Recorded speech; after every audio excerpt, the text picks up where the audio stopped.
샬롬, 기도원 목사의 동행입니다.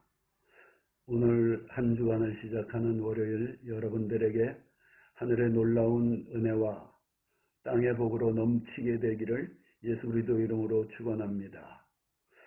오늘 하나님 말씀은 마태복음 7장 12절입니다.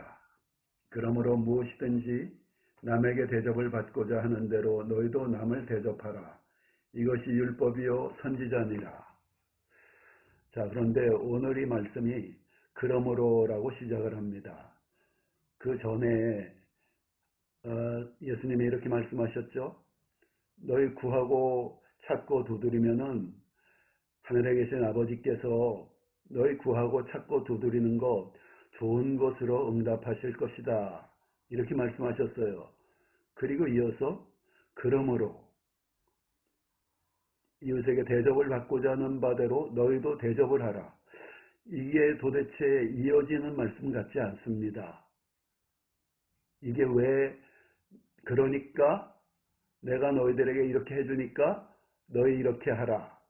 이게 도대체 연결이 안 되는 말씀 같아요. 그런데 깊이 생각해 보면은 중요한 의미가 있습니다. 내가 너희에게 원하는 좋은 것 내가 너희들에게 공급하지 않느냐.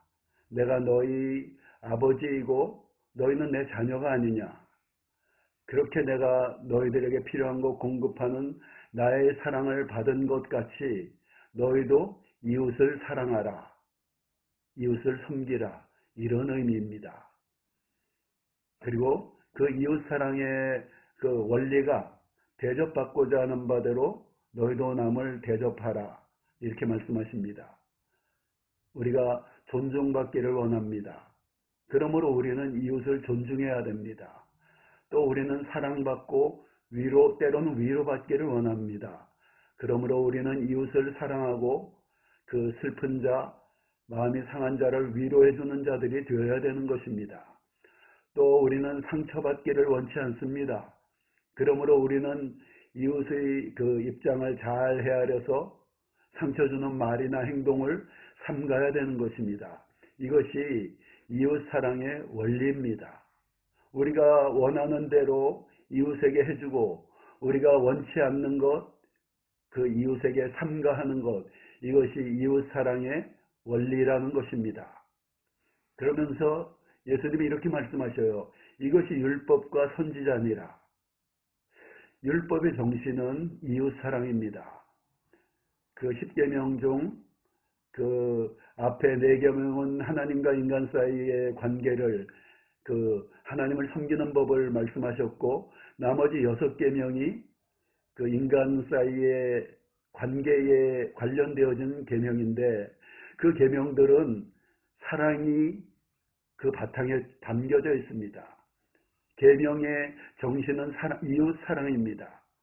예를 들면은 부모를 공경하라. 자, 부모는 자식들을 위해서 평생을 희생하며 헌신하며 살아왔어요. 가족들을 이끌기 위해서 애를 써왔습니다. 이제 나이가 들어서 스스로 살아가기 어려운 지경이 됐어요. 그 부모, 가장 가까운 이웃인 부모 공경하라는 것입니다.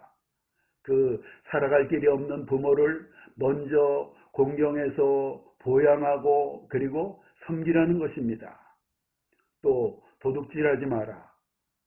이것은 금하는 것보다 이웃의 것을 도둑질해서 이웃에게 피해를 주지 말라는 그 근본 이웃 사랑의 정신이 담겨 있는 것입니다. 살인하지 말라. 마찬가지죠. 아무리 분을 내게 하는 이웃의 어떤 그 잘못된 행실이 있을지라도 그 생명을 빼앗는 이웃에게 그 살인을 저지르는 그런 일 하지 마라. 이웃 사랑입니다. 또 율법과 선지자라고 말씀하시죠. 선지자들은 그 하나님의 말씀을 받아서 백성들을 책망했습니다. 우상 숭배의 죄에서 떠나라. 그리하여야 이스라엘 민족이 살 수가 있다. 우상 숭배에서 떠나야만이 하늘의 문이 열린다. 그것은 그 백성들을 향한 사랑입니다. 얘들아, 그렇게 살면 안 된다. 그렇게 살면 하늘 문이 닫혀진다. 그렇게 살면은 하나님의 진노가 임한다. 그러므로 백성들이여 하나님 앞에 바로 서라. 사랑의 그 간절함으로 선지자들이 백성들에게 하나님의 말씀들을 선포했었던 것입니다.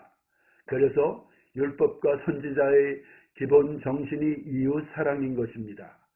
우리는 하나님의 사랑을 받은 자들입니다. 하나님의 자녀들입니다. 특별한 신분, 특혜를 받은 자들이에요. 그러므로 우리가 하나님께 받은 사랑으로 이웃을 사랑해야 되는 것입니다. 이웃을 배려하고 먼저 섬기고 양보하고 그리고 희생해야 되는 것이 하나님의 사랑을 받은 하나님의 자녀된 우리들의 삶의 그 근본 이웃을 향한 사랑이 되어야 되는 것입니다. 그렇게 이웃을 사랑하고 이웃을 위해서 그 배려하고 섬기고 양보할 때 하나님의 사랑이 우리에게 더할 것이며 우리의 온갖 구하고 생각하는 것에 더 넘치게 하시는 하나님의 그 놀라운 은혜가 우리들 삶에 다시 임하게 되는 것입니다. 그런 은혜가 우리 모두에게 넘치시기를 예수 그리스도 이름으로 축원합니다.